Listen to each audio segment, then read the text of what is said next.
I've spent the last 30 days obsessing over Unreal Engine, and it was honestly one of the most challenging things I've done in the last 10 years. Here are 5 of the things that this beginner was able to take to the bank, and that you might want to start with when you jump into it. Lesson 1. Object Interactions. When I first opened Unreal, it was honestly overwhelming. So many different menus and tools, and I didn't know where to start. So, to resolve this, I found a free beginner's course that focused on providing a small dip of the toes into a wide variety of tools. My first hurdle was understanding objects. I know, it kind of sounds idiotic when I phrase it like that, but in Unreal, everything you place into the level is an object. A table, a weapon, even a 3D model of the vibrator that someone decided to spend their time creating. Objects come in different categories, some of the most commonly used being actors, characters, pawns, and lights, all of which are part of the same hierarchy. You could kind of think of it like a family tree. At the top was the great-great-grandparents, and across all of their kids and grandkids along the way, every one of them had their own unique personalities and quirks. My struggle was beginning to understand those personalities. How do you make one object react to another or ensure that one object can't be moved while others can? Among the overwhelming user interface that is Unreal Engine, it kind of felt like I was in an ocean on a life raft with zero clue which direction would take me closer to land. Luckily, the tutorial I had found provided me with a comprehensive, if not tediously boring, set of information that moved me in the right direction. I learned how to make something movable, how to simulate physics, how to turn off gravity for specific objects, and to make others spin like a top going at Mach 10. These building blocks were in place, and I had begun my journey. Lesson 2. Blueprints and Communication. Blueprints are Unreal's way of giving instructions to objects. Instead of typing out lines of code, you connect boxes with wires. This was easily my biggest hurdle. I've never coded before, and even though blueprints are visual and easier to understand at a glance than lines of code, they still follow the same rules as any code out there. The words and terms were all brand new to me, and I kind of felt lost. In the beginning, I just copied what the tutorial was showing for me, and it worked, but I didn't really understand why it worked. Then, things began to change. I came up with my own small idea for how I could build upon the foundation of an object that the tutorial had me create, a small little health pack. I built it, I tested it, and it actually worked. It went from this to this.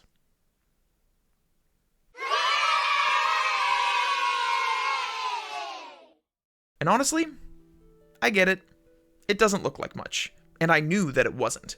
What made it feel so gratifying was that I understood the flow of code from start to finish.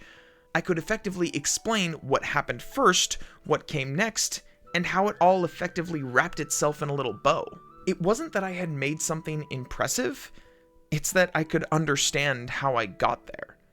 That moment showed me that I had taken my first step away from following along with the tutorial and towards actual comprehension. I was finally starting to understand how Unreal runs its logic. Lesson 3. Players and Input. Setting up a player character for the first time was a little daunting.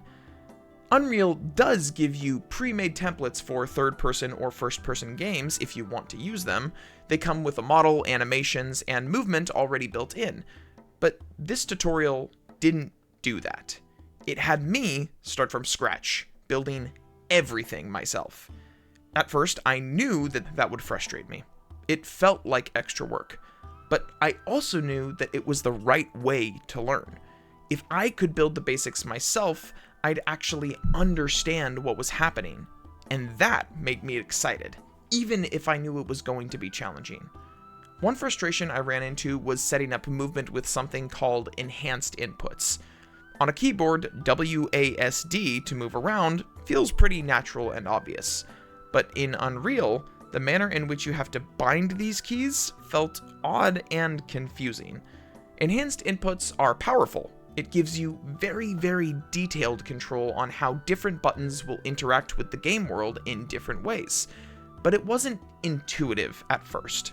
I had to slow down and follow the steps closely to wrap my head around it, which in and of itself was frustrating, because I would get caught up in my pride thinking things like, it feels like a waste of time to learn how to walk, not even recognizing the irony in that thought process until much later. Camera controls were easier, and instead of using a full character model, we just used something called a capsule component. It's essentially just a little wireframe pill shape. That capsule became my character controller. No animations, no visuals, just a simple, invisible body moving around in first-person view. Despite its simplicity, approaching it that way gave me a sense of ownership. This wasn't a pre-built framework running for me, this was my character, built from scratch, responding to the inputs that I had set up. It was about seeing comprehension take root. I could feel my understanding beginning to solidify, and that is what made the work meaningful. Lesson 4. UI and widgets. Working with the user interface and widgets was the first time I felt some level of familiarity while using Unreal, instead of just pure confusion. I've got some experience with visuals from my time spent streaming and editing, and that definitely helped me here. Building health bars and menus felt more intuitive than a lot of the other systems, but it still came with its challenges. The first time I built a widget, nothing showed up in the game. Blank screen. I had to learn how to tie the widget to a blueprint that would tell it to appear on the screen. The next hurdle was connecting the health bar to actual health. I learned that damage, as a term, is built into Unreal, but health isn't. Health is something you create yourself, and it can apply to different things, a player, a crate, or a wall. That flexibility does make sense, but it kind of threw me off at first. The breakthrough came when I tied a small little item called a health variable to the widget so that the bar would update in real time. As that health variable reduced, so did the health bar. It was a small UI element that I had made, and it felt clean and natural to me. It was satisfying to come across a tool where, for the first time, Unreal actually connected with the skills I already had. And seeing that HUD finally appear in the game and work as I intended it to made it feel like mine. Lesson 5. Debugging.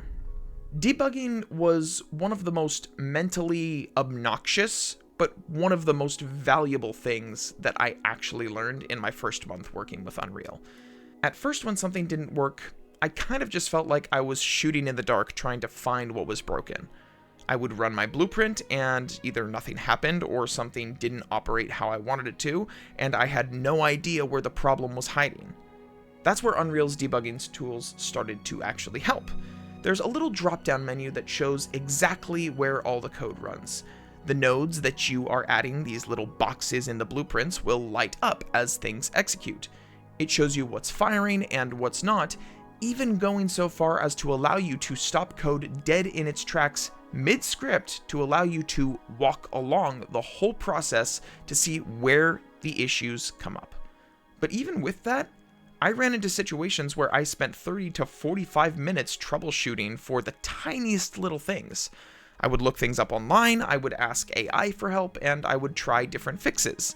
And when I finally found the answer, it was often something small and obvious, something I felt like I should have caught earlier. Initially, these tools felt like a waste of my time. It was frustrating that I hadn't been able to see a lot of these mistakes sooner, but I had to catch myself again in my own pride and realize that this is part of the practice. Debugging is its own skill. Every time I wrestle with a bug, I'm getting better at resolving problems even before they have a chance to manifest. So now, instead of telling myself I have to do this, I try my best to reframe it as, I get to do this.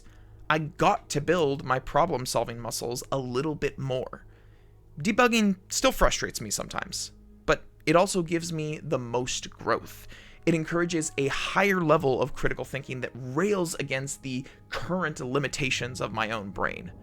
Each fix I find gives me more control and more confidence inside the engine, and at this stage, that's the best thing that I can ask for. Now, I want to be honest. I still don't really know what the fuck I'm doing in Unreal Engine. Malcolm Gladwell wrote in his book Outliers that, quote, "It takes 10,000 hours to truly master anything. Time spent leads to experience. Experience leads to proficiency. And the more proficient you are, the more valuable you'll be." At the time that I started writing this script for this video, I had probably only put about 30 hours into learning anything about what you can do with Unreal Engine, and I haven't even begun to scratch the surface. There are still plenty of things that confuse me, and probably even more topics and tools that I have no knowledge of that complicate things even more. I'm going to fail a lot more as I dive further into this. I'll get stuck, I'll get frustrated, but that's part of the process, and I want to keep sharing it. After all, doing something like taking down Melania in Elden Ring feels a lot more satisfying when tons of people are there along for the ride. If you guys found some level of value in this video, feel free to go ahead and give it a like and subscribe to the channel. In the meantime, I'm going to continue working in Unreal Engine. But thanks for watching, and I'll see you in the next one.